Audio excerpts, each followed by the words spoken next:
Welcome to the Alchemy of Ascension Summit. Today, it is my pleasure to share with you some really incredible information from Maor, who is a Breatharian. But first, before we jump into the conversation, please join me in an alignment process so we can really get our hearts and our minds present to this conversation and open to receiving. So begin by closing your eyes and tune in to your breath, breathing deeply into your belly. And as you're breathing, bring your awareness into your heart center and feel and get in touch with the light within your heart. This is your heart light. And feel that heart light glowing and growing out around your chest. And now tune your awareness into a light far above your head. This is the light of the central sun and the divine masculine energy. And feel that divine masculine energy, the light of the central sun, moving down through the ethers into the top of your head and moving all the way to the bottom of your feet. And then back up into your heart center, joining with the light in your heart. And now tune your awareness into the center of the earth. This is the heart of the Mother Earth, and feel that light within the heart of the Mother Earth. This is the divine feminine light of the heart of the Mother Earth. And then feel that light moving up through the layers of the earth as if on roots. And feel this energy moving up like liquid crystal plasma into the bottom of your feet and the base of your spine, and moving up to the top of your head, and then moving into your heart center, joining with the light from above and the light within, creating a holy trinity of light within and around you. And feel the alignment in this, the balancing. And now connect your heart light to everyone else who is watching or listening to this. And feel that connection across all time and space. And then connect your energy in with me and with Ray. And open yourself to receiving whatever information is here for your highest good today, knowing that you are part of a community and we are all in this together. And so with that, go ahead and open your eyes, feeling fully present, feeling fully aligned and balanced. My name is Waxela Sananda, and it is my pleasure today to introduce you to Maor. He is a Breatharian, and what a Breatharian is what our conversation will be about today. But he teaches pranic living, and he does retreats, 10-day retreats, where he teaches people to live this way.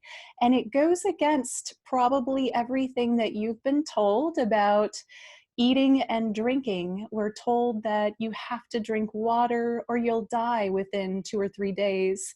And we're told that you have to eat to sustain your energy and your well-being, and you have to have a certain number of calories. And Ray has actually proven medically that he can go 8 days without food or water. It's documented.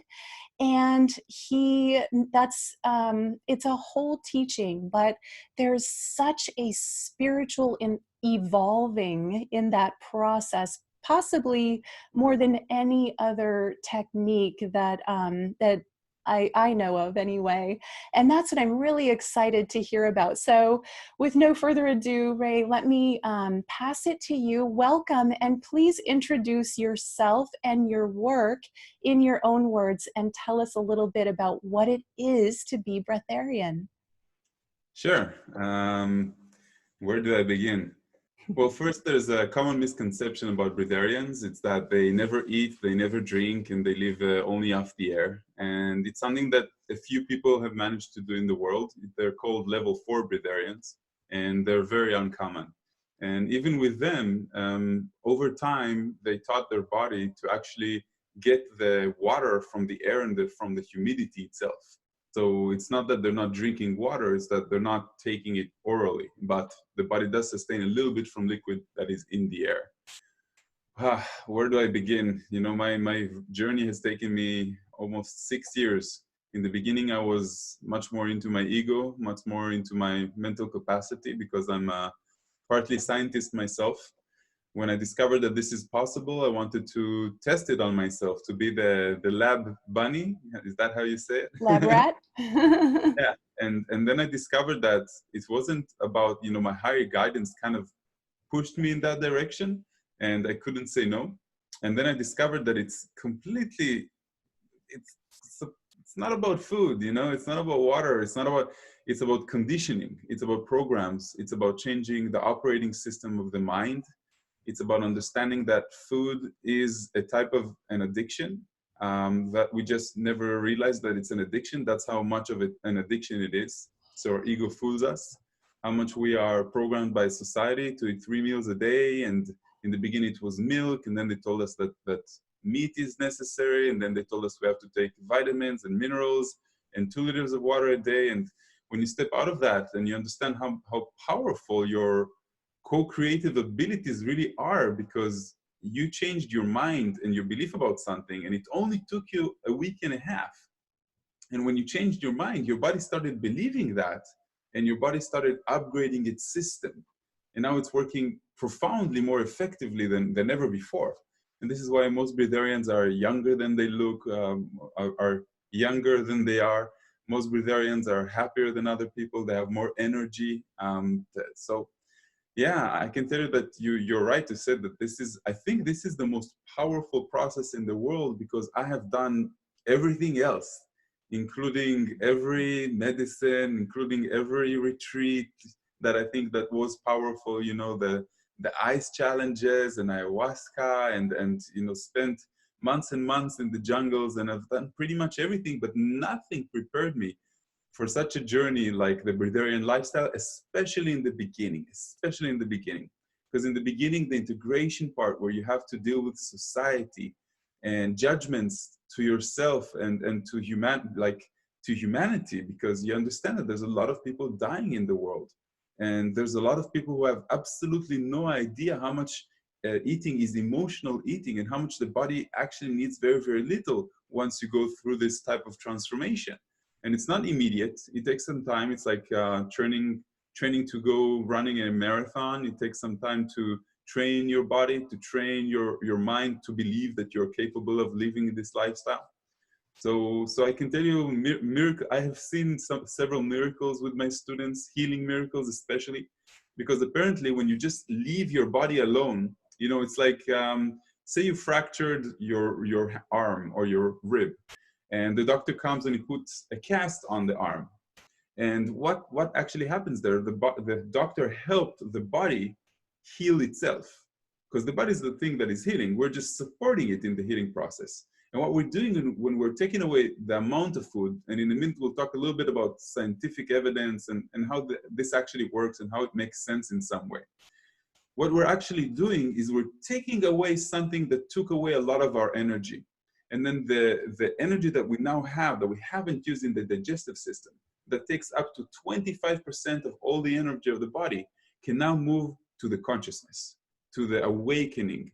So a person afterwards doesn't need to sleep as much. So the meditation, the beginning time when you're still struggling with your mind and your ego and the thoughts, it just disappears. You can just go into a meditation like that with a snap of a finger. So a lot of these things happen. I had 2 participants that, you know, just completely removed their glasses. I had two participants that had backaches from the 80s that they couldn't explain. And after the process, after a 3-day, 4-day dry fast, completely gone. Why? Because what we did, we allowed the body, we left the body alone, we put the cast on, and we let the body heal. And this is something that animals know naturally. Animals in nature and in your house, when your cat is sick, it will stop eating. When an elephant or a zebra or a gazelle, when they're sick or they don't feel very good, they stop eating because they know the body needs that energy to heal.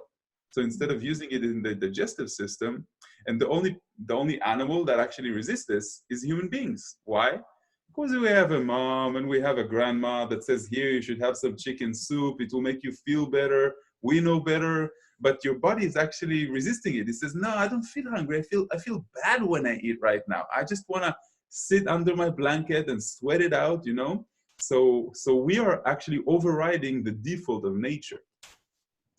And how is this even possible? Let's first not say that breatharians never eat and never drink. It's true that in the first year of my experience, I didn't eat at all. And all I had was drink, a little bit of juice occasionally, some water, some tea, sometimes some hot cocoa. In the whole year, I had, just in my birthday, I had a small piece of chocolate cake. And Wow. that So was, you went a whole year and the only actual food you ate was a piece of cake on your birthday? yes, exactly. I wanted Wow. to prove myself beyond any doubt. And this is why I called my first book A Year Without Food, because, you know, because I'm a guide, I think that we need to be a little bit more extreme so Mhm. we can learn more about the path and then teach where we failed and what we did wrong and stuff like that. So yeah, the first year was very extreme, but I'm also a veteran. I was 5 years in the military, in the Israeli military, and I think that I was a little bit brainwashed to think that things that are deserving should be hard in life. So I made my life harder by thinking that it should be difficult and I shouldn't have pleasures and stuff like that. I realized that retroactively, of course, and I overridden the belief system with acceptance and comfort and more like nurturing, loving energy. so, Awesome. so it's different. Yeah, thank you for sharing about that. It's, you know, it's fascinating. There's so many questions that I have around it. And, you know, I think so much of it, like you said in the beginning, has to be about mindset because society tells us we have to eat, we have to drink, you know, you have to have, you know, so much sustenance or you won't have any energy. If you don't eat enough, like I know a lot of times when I work, when I do events, I've been known to do 12-hour days at an event and I don't eat. I have just a little bit. I take a kombucha and a little snack, you know, and then the host is always like, can I bring you food? Why aren't you eating? You're going to get sick, you know, like that's what they're thinking. They have, you know, you better eat or you won't be okay. You'll be sick if you don't eat is the idea.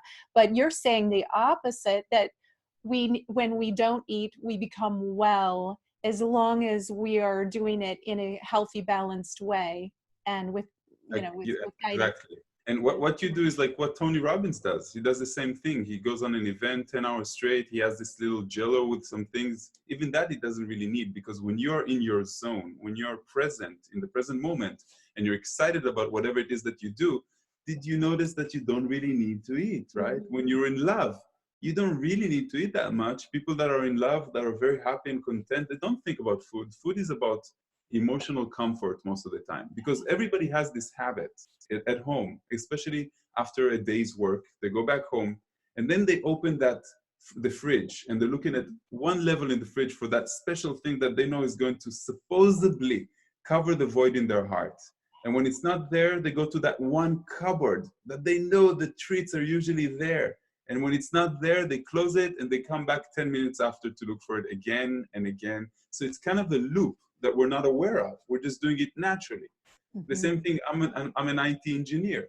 I remember I used to go up and go to the kitchen in the office to make me a cup of tea. And then I realized that I'm not really interested in tea. My mind, my consciousness wants a break, or it wants some you know, to talk with someone, or the habit, the ceremony of walking to the kitchen, of getting a cup out, of putting hot water, of putting some sugar. It's a habit that we're doing. And then when we become aware of all these habits, we understand how much the body doesn't actually need it. I mean, when you eat an apple, how much of that apple actually becomes cells in the body? And how much of that apple actually becomes toxins and other things that the body needs to clean? And this is an apple. There are other things that we eat that the body needs to clean, so it needs energy to clean that. And what we're doing is we're actually putting a lot of toxins in the system all the time. It's not only our breath and our thoughts and the things that we eat. It's about maintaining a very, very low caloric intake after a transition. Because before a transition, it will be extremely hard to do something like that. But when you do a dry fast for 3 or 4 days, and you're doing it with a group, and you're doing it with meditations and breathing exercises, you raise the level of your chi, the level of your prana, into such a high state. Like what I said, you're in the zone. When you're doing an event, you don't feel like you need to eat or anything like that. Only when you go back home, your husband or your partner might tell you, oh, you haven't eaten all day. And then the mind will tell the tummy that it has a program that we haven't eaten all day. And then the tummy will say, oh, you know something, you're right, I'll make them feel hungry. It's like a protective mechanism. But it's not true. It's not true. We're just believing in it for so long. The body requires very, very, very little. And it depends on the 4 bodies, the emotional, the mental, the spiritual, and the physical, how balanced they are. And that's the level of pranic intake you can actually reach. I have one guide that works with me that she reached about 90-95%. All she does is she drinks a little bit of broth every evening. I eat a meal once or twice every week. And again, not because I have to or because I'm hungry, because the mechanism, we already destroyed the mechanism of hunger and fulfillment a long time ago.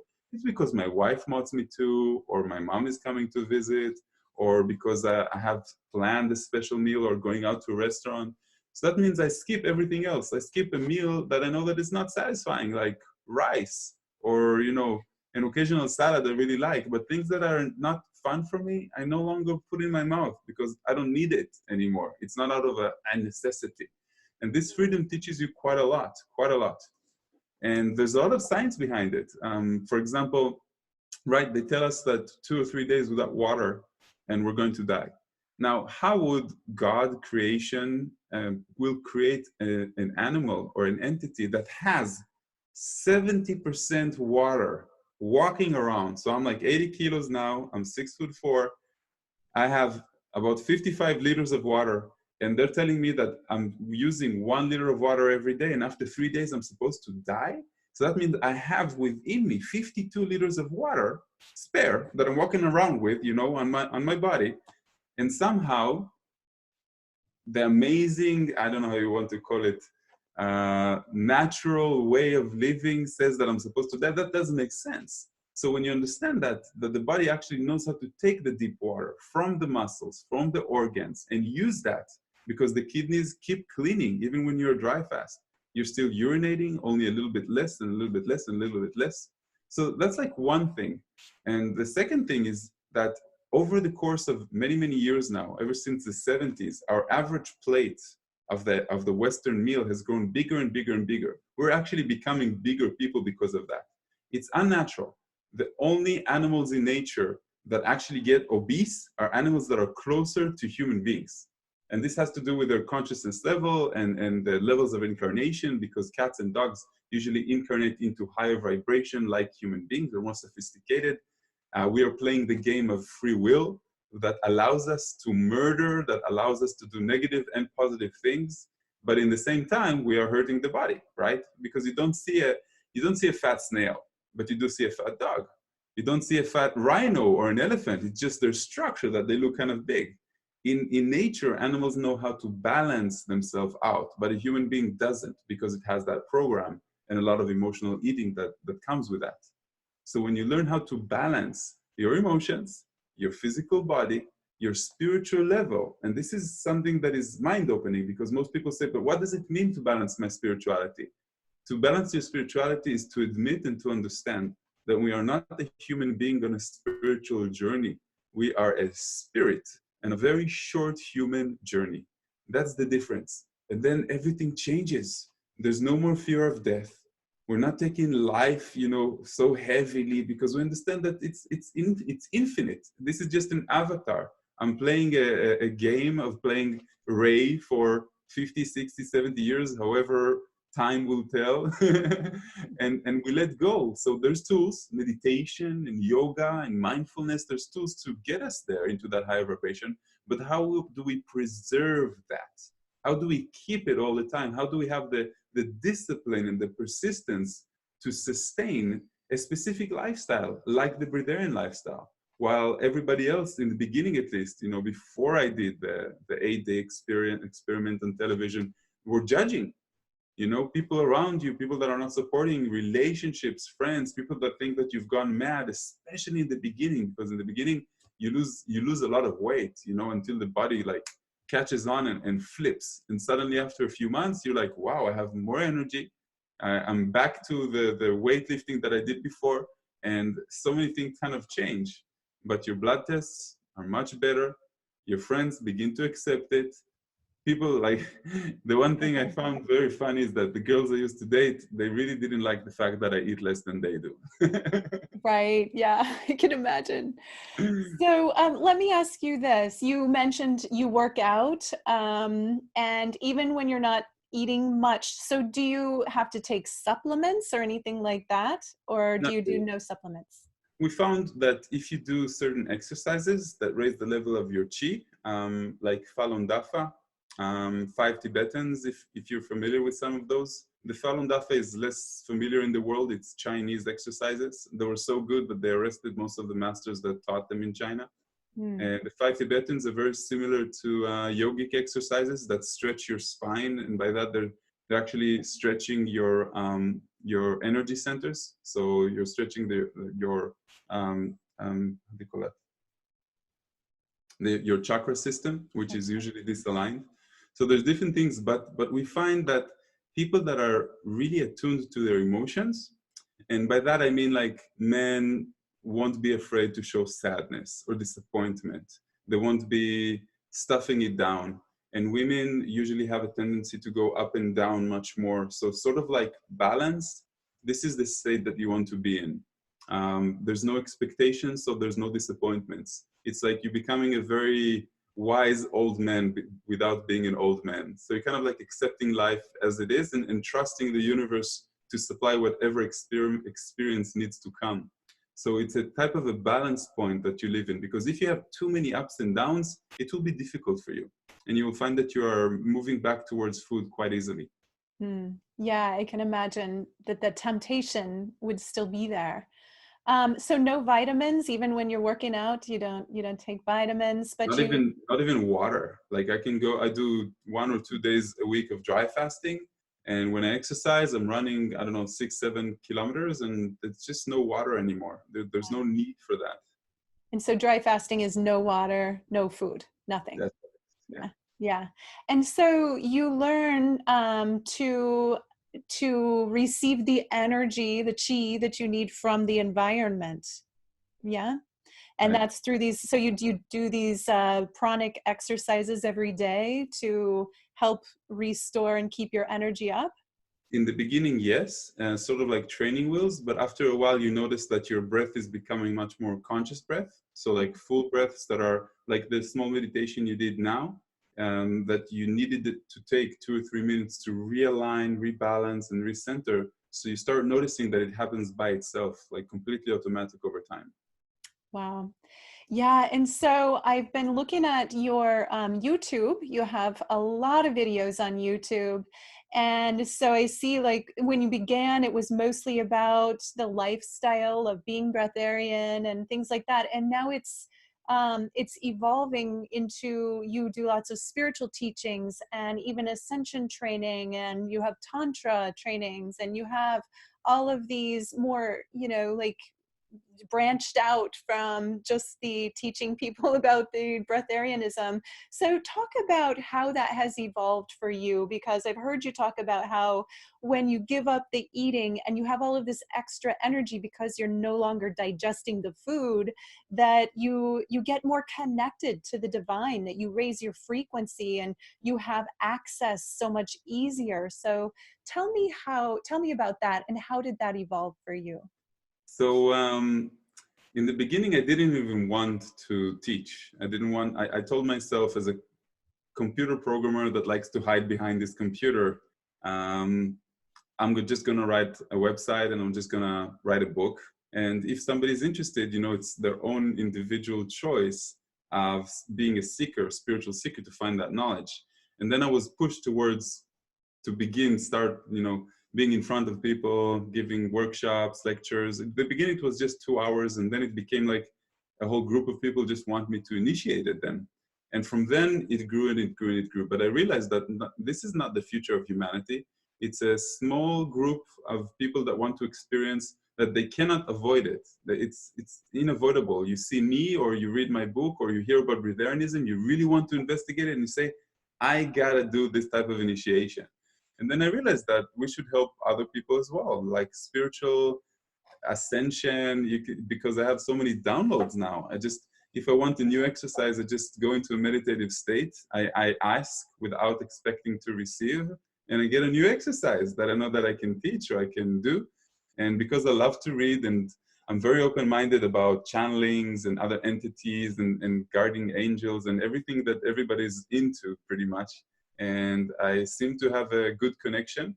I don't see clearly, but I hear, and I have ideas that come to me like a download, like immediate. Mm-hmm. Sometimes it's intuitive, like I see a person and they ask me a question about themselves, and I just see an answer. So I just tell them, this is what I feel. And it's 99% of the time, it's kind of hitting the ball, it's hitting the mark for them.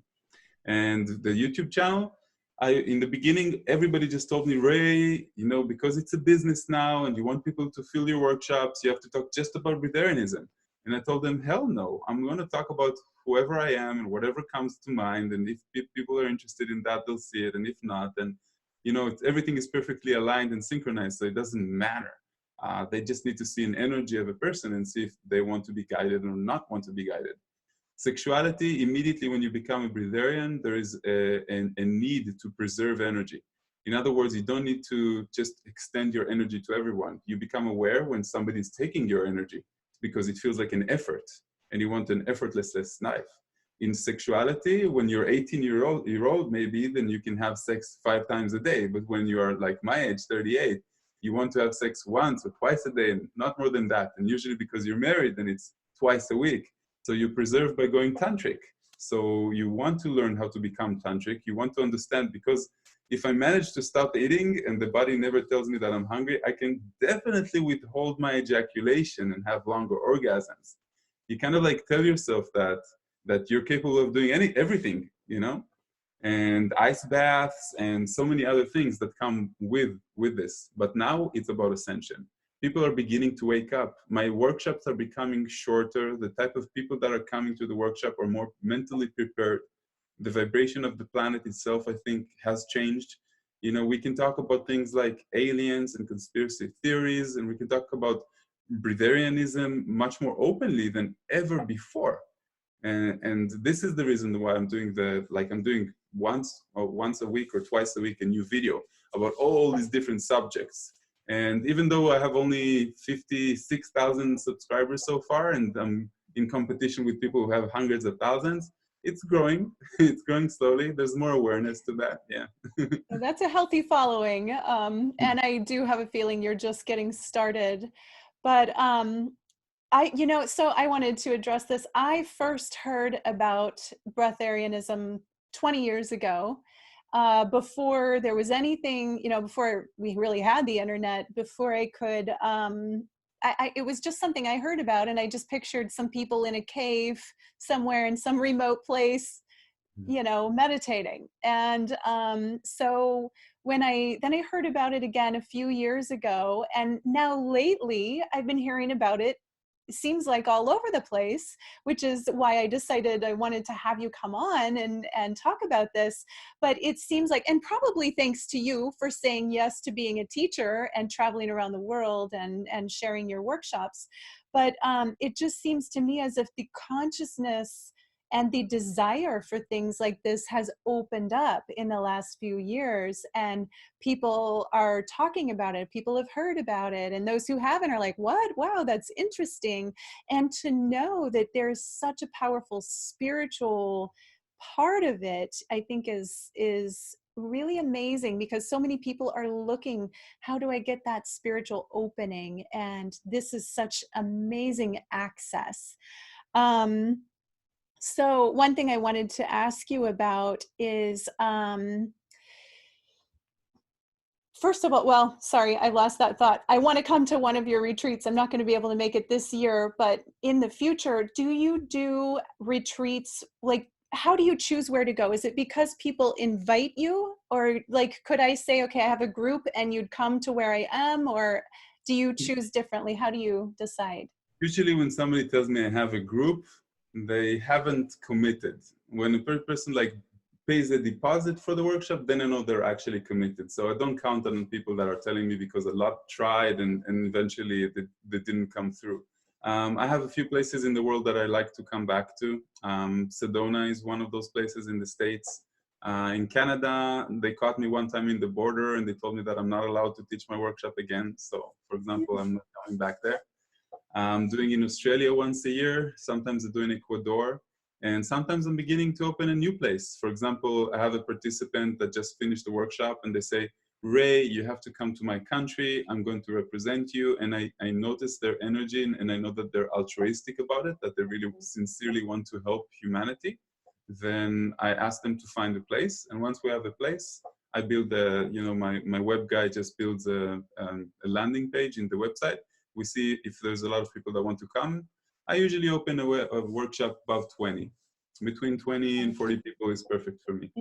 Nice. Yeah. And I can see how great it would be to do this with other people rather than trying to do it all by yourself. 100%. Those who attempt to do it by themselves, they're not like us. Like we were the lion consciousness lions. We did a process that is very different than what I offer today.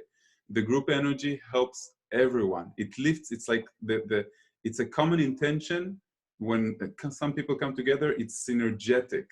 Yeah. So what we're doing is that we have breathing techniques and meditations, and we have exercises, and we have silent days, and we have ice challenges, and we have videos that we see together. So when you're doing it, everyone together, everybody's lifting, even the ones that don't think they're going to make it, because we are talking about 3.5, 4 days minimum of a dry fast that is together. So we're coming to 9 days together. 4 of those days, we're going to be dry fasting straight through.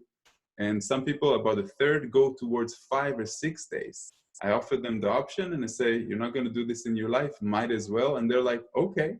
And everybody's like so surprised because it's so easy within the structure of the group. When you're doing it, you're mindful to it. But there's other things here that, I can tell you in this interview because you're open-minded, but I'm working with an energy of the process itself, an energy that has shown itself to me and told me that I don't have to do this alone, and I'm supported, and this is beginning to awaken humanity.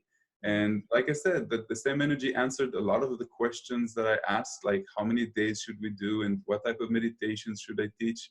And it was really helpful for me because I was afraid in the beginning to pass, a whole initiation pretty much by myself or with another guide, but I'm the one that's taking responsibility.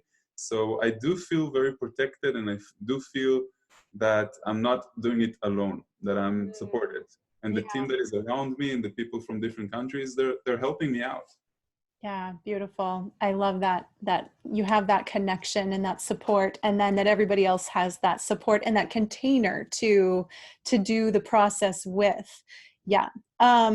Okay, so here's what I wanted to ask you about. I saw most of there's a TV episode, it's a 60 minutes basically from Israel, is it, where your process is online and it has subtitles for those of us who only speak English. But So they show that, you know, you're in this house for 8 days, no food or water, and they show the process. And what I was the most moved by in that was really at the very end, where you were having your your fast breaking glass of water, and the reverence that you approached that drink of water with. There was so much mindfulness, so much gratitude, so much intention. And I could really feel how, after a process like that, you would take nothing for granted. The water that we all drink, you know, so many of us mindlessly drink all the time, it was so sacred in that moment. And it really made me think about, wow, you know, after doing that, I bet that you don't take anything for granted, or not the same way that you do before a process like dry fasting. It's true. You learn to appreciate water. Once you take something away, you remember, like, ever had an argument with your boyfriend? Once did you ever go, you know, a few months without sex or without seeing other people, and then you suddenly miss them so much, and you tell yourself that you're never going to take them for granted again, and something inside your mind learns how to appreciate, in this case, water, sometimes food, anything, and really anything. Yeah, and this is what I like, because you kind of feel like you're Superman after that, you know? Yeah. And over there, it was difficult, especially emotionally, because they were very skeptical in the beginning. They didn't believe that we're going to make it. In the beginning, they rented the house only for 4 days, and they said that they're going to take me on a stretcher out of there. Mm. And the questions that they had were like, you know, but after a couple of days, the host came to me, you know, on the side without the cameras, and he told me, Ray, the doctor doesn't know how to explain that your blood tests are not changing, and that you're not dehydrated, and that you're not, you know, paralyzed, and all the things that we expected. And they had to, two doctors signed up for the show, and then they withdrew because they were afraid for their license. This doctor is the only one that actually went through with it. Wow. So it was good for me to go through that type of a mainstream challenge. Yeah, and it was, I'm sure it helped so many people open their minds to, like, what, this is really a thing, not just something that people, you know, in a cave in, you know, meditating all You would day be do. surprised. Let me tell you a short history of how Breatharianism came to the West. It was not me. It was a woman named Jasmine. And Jasmine, an Australian woman, and a group of her friends or colleagues, I don't know exactly what they were, they took something and then they channeled this entity. And that entity, one of the questions was, can human beings sustain life without food? And the entity said yes. And it gave them general guidelines, from my understanding, which was like one page of a 3-week type of process. And this was in the 80s, in the beginning of the 80s, and they all went through it, and they all succeeded, and they all started living, it's called living a light. And only in the last 5 or 6 years, more of these group initiations started happening, because we understood that people don't want to take 3 weeks. People are not prepared for that. And the 21 days is quite shocking and traumatic for the body. I went through it, so I can tell you it wasn't an easy thing, not for the consciousness and not for the body. The body lost a lot of weight. I You was did very, 20, very, let me interrupt you a sec. You did 21 days a dry fast? no, the 21-day process is a 7-day dry fast straight, and then 1 week only on water, and then 1 week on diluted juices, like more water than juice. So the shock is the first 7 days, because Mm. you're coming from the outside world into silence. So it's a 21-day vipassana, and you're supposed to not see anything, not have a phone with you. You're only in silence, somewhere in nature, somewhere that nobody can actually be with you. So it can be quite shocking. That's what you were talking about, the reference with being in a cave Yeah. meditating. That's pretty much it. Okay, that's where that came from. So, Yeah, I think so. yes, and I heard you say something in one of your videos about the silence. I want to address that, of, you know, like, because we're so surrounded in our normal lives, Western lives, with noise, you know, with TV, with EMF, with, you know, all of these frequencies and noises and in our environment, and also in our food that we're eating. It has energy, it has noise inside of it, basically. And so when you remove that noise of the food and the digestive process and everything that that takes inside the body, that you also do you also remove the cell phones and the televisions and as much of that outside noise as possible while you adjust? And what does that do? The silence, is that what really breaks you open to being able to receive more clearly that connection to the divine? This is a subject that is a little bit more complicated. The whole idea is to connect from your 3D version of yourself to the 5D version, which is your higher self. That thing that gives you intuitive feelings about synchronicities and the people that you meet and your experiences. Now, we all have blockages between the having, which is the 3D version, and the being, which is, the guru master that is living in the Himalaya mountains and meditating all day. Now, when you take away conversation, words are actually keeping us in the beta waves of the mind. The beta, because the mind has to create the words and it brings it from the mind. Now, when you're taking away words and we're taking away the cell phone, which is right now occupying people 23 out of 24 hours every day, pretty much. Everybody's on their phone, in the train, when they're taking a shit, sorry to say, in front of the TV, even people are on the phone. So everybody's kind of like, it's a world that is always rushing and always occupying our mind, and nobody finds their happiness. So when you take away that and you put in a group of light workers, and when I mean light workers, I mean people who are not going to judge each other in a sharing circle, people who are going to support each other. And this is pretty much heaven, when you have a group of people who are amazing, that everyone has his own stories and his own skills and his own knowledge that they share with each other. And you let them play around like little kids in different exercises about clearing their traumas, about meditating and breathing more deeply, about visualizing how the pranic and the chi energy moves within their body. So imagine doing that for 9 straight days. Of course you're going to change. You're going to change because it's like stretching a metal spring. The more you stretch it, the more you stretch it, the more you stretch it, eventually when you are sending it back, it's not going to go back to its base. It has already changed. So the program has actually changed. Yeah. That's what I see. This is the reason that it actually works so quickly, because we can change a program, but we have to completely disengage from our normal life and from everything that reminds us of our old habits. Like from a bad relationship, if you break it off and a few weeks have passed, you went through the mark. But if after a few days you're hesitating, I feel alone, maybe I should call them, maybe, one last time to make love, and then you're back there, like it's like the first cigarette after somebody quits smoking. You just have to refrain from smoking for enough time until the program has really changed once and for all. This is why the integration part is more difficult than the process itself.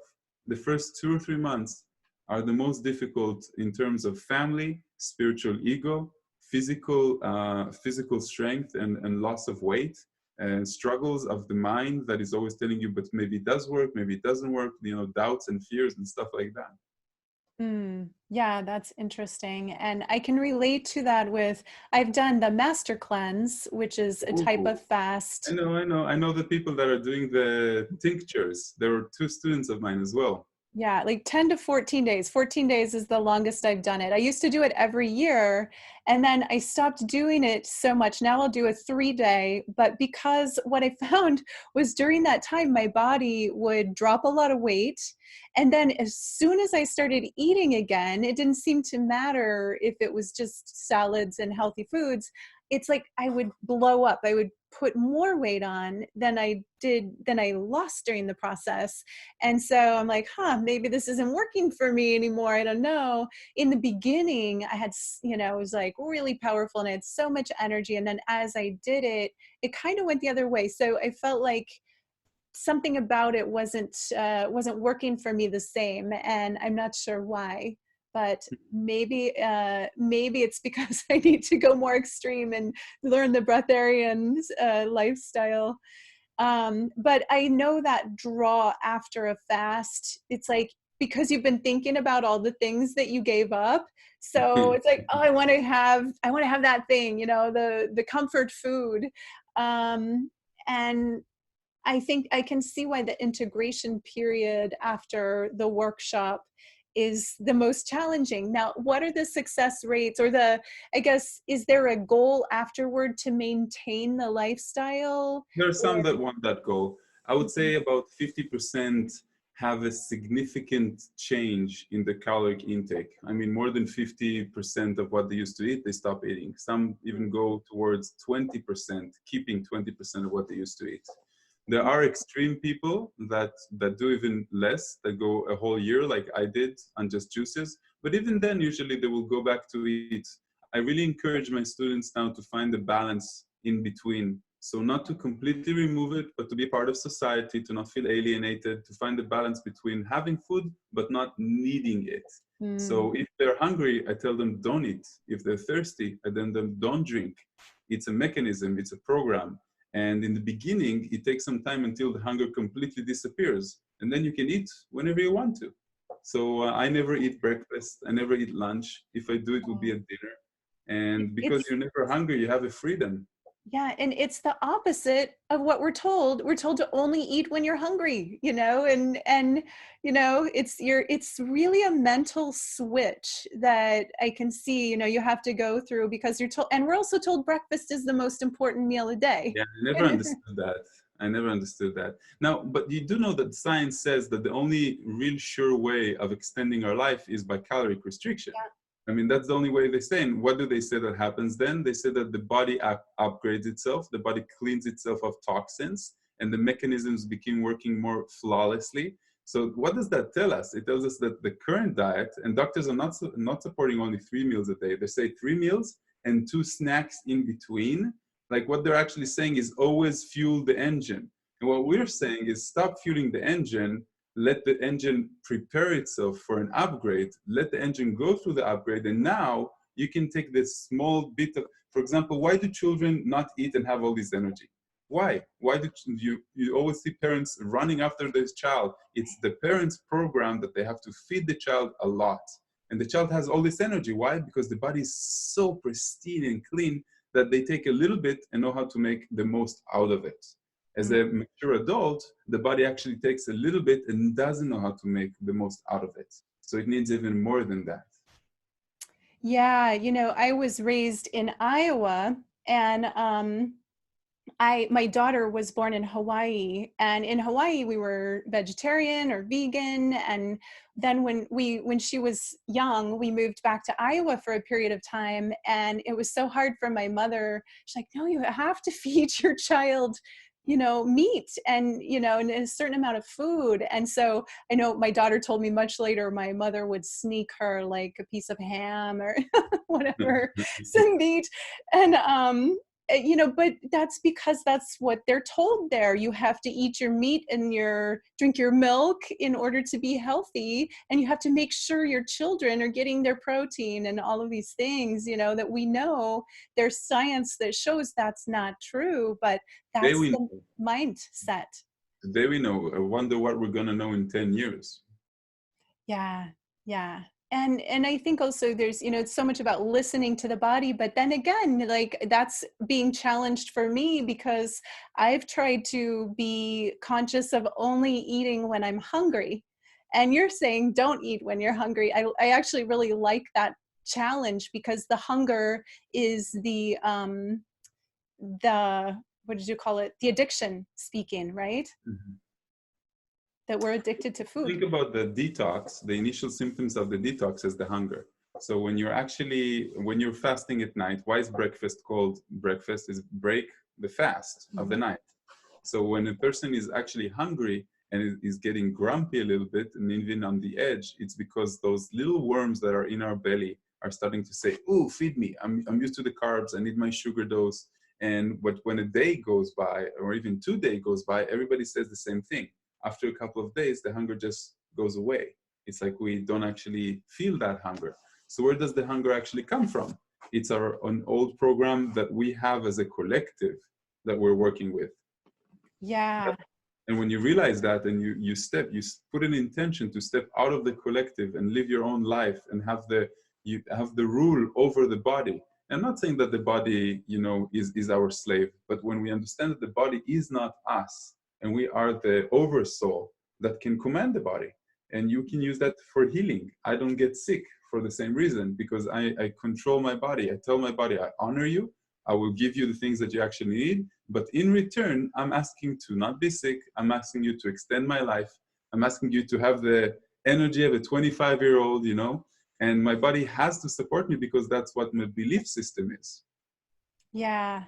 Yeah, it's so amazing when you really get into how much programming there is that we sort of collectively tap into. And for all the people, myself included, that are constantly looking at, okay, how do I break away from societal programming and extract myself from that, to think about food as like, oh yeah, we're programmed to eat when we're hungry, to not skip breakfast, to have a certain amount of, and that, you know, there's this energy that ties us into that. And as long as we're participating in that, we are part of that matrix, we're part of that system.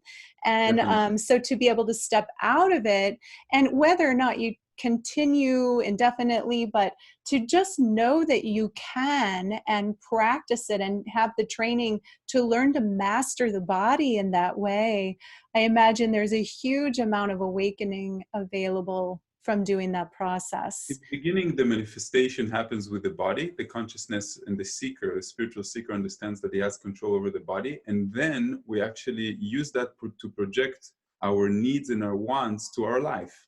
And this is actually the law of attraction, but we learn how to use it in a more balanced type of way, balancing the emotions with the things that we need, with clarity of the mind and the beliefs. But then in the same time, there is a balance between trusting and letting go. In other words, I know what I want, but I know I have a destiny, and I know my higher self is showing me the path. You know, the light is always on my path. And if something doesn't happen exactly the way that I want it, it's probably for a higher purpose, or it's probably serving something that I don't understand right now. So it's kind of like a balance in between those things. And this is what actually keeps a person in the present moment. Because all we do is usually our thoughts are going to an unknown future, analyzing what we should have done in the past, you know. But when we are in the zone, like a small child or a cat, you can say, then we don't have all this overthinking. And then the frequency or the vibration that I was talking about, the pranic energies, is much higher naturally.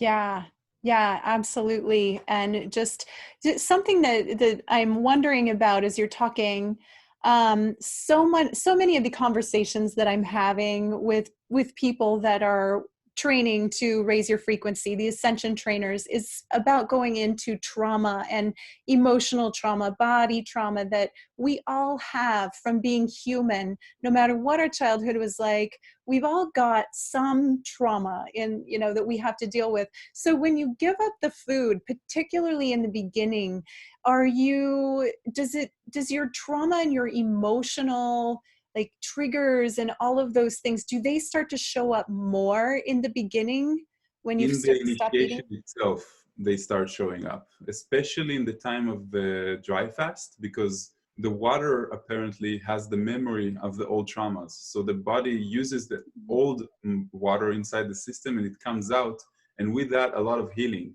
And it's not something that you have to resist. It's something that happens kind of naturally.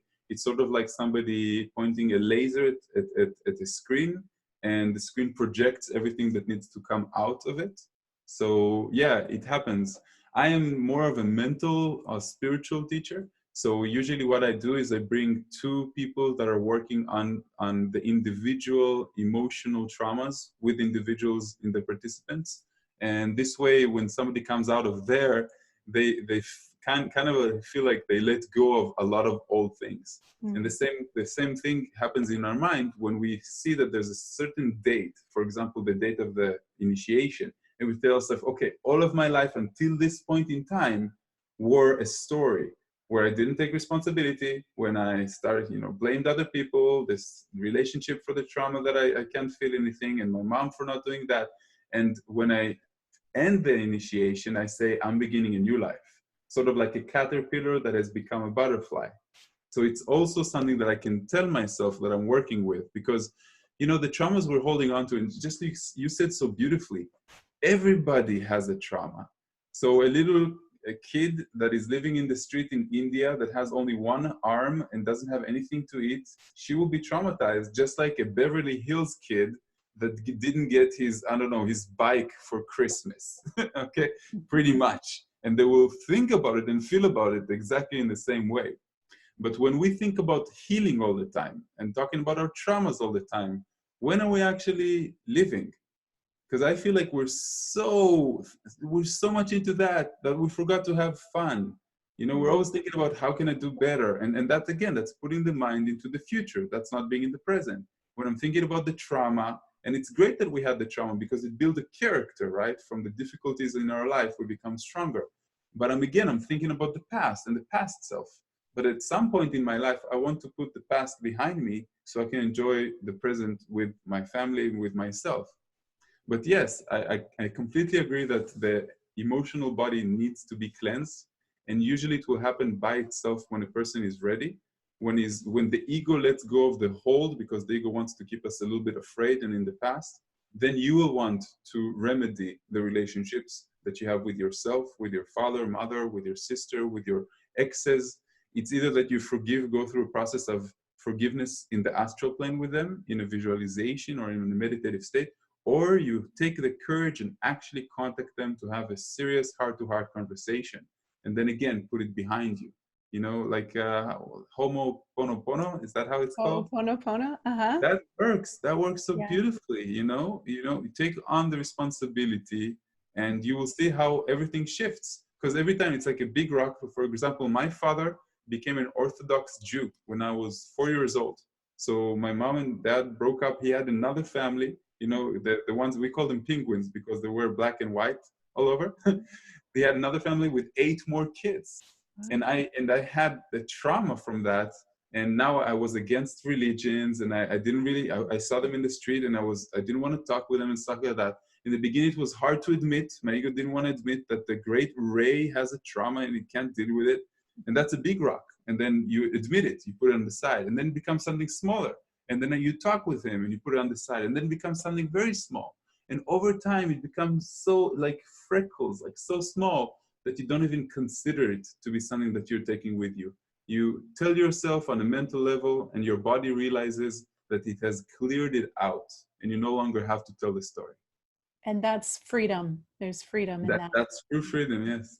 Yeah, beautiful. Wow, I love that. And we are getting toward the end of the hour, but I want to be sure to tell people a few things. First of all, you're offering a free gift, which is your first book that you wrote. That's right, in And PDF form. so there's a download of Ray's free book, and that's going to be attached to today's email.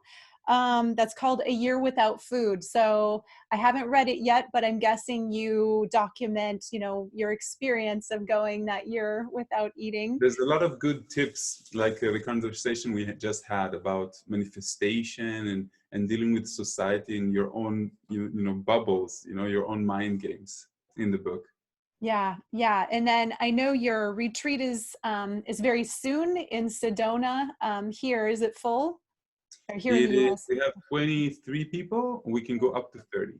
Wow. So, and tell me the dates of that. It is the 5th of February, I think. I'm coming a few days before to do some snowboarding around. So I think it's between the 5th and the 14th, somewhere around that. It's on my website, raymaor.com. Wonderful. Wow. So there's so much in this. I absolutely love it. Is there anything that you would like to share that I didn't ask you or that didn't come up, or any little like a life hack or? Sure. I think that, those that want to become Breatharians, come to my initiation. It will be my pleasure and privilege to teach you. Those that don't, consider to take just a little bit less food. Become more aware that food is controlling you and you're not controlling it. Food is not a remedy for anything. If you eat now, you're just putting a small bandage on the emotional baggage that you're carrying with you.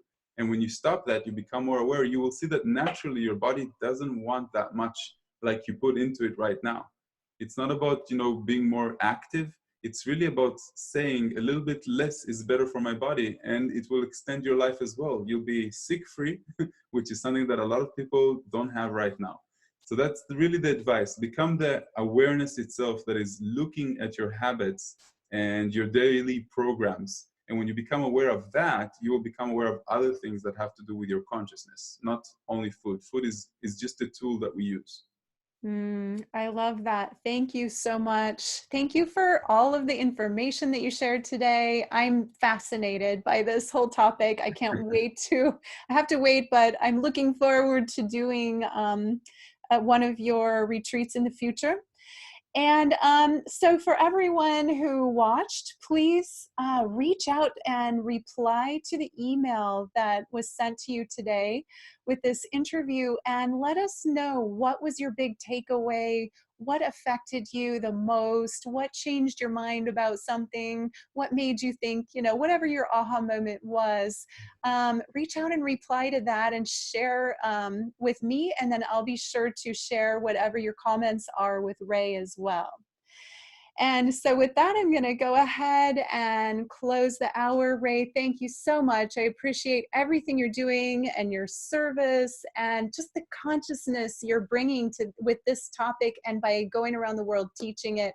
It's very, very powerful, and I know that it's helping the whole reality change, and we're all raising our frequency together in this process. So thank you. Amen. Thank you for having me. My pleasure. And to everyone else, thank you for watching, and namaste. Namaste.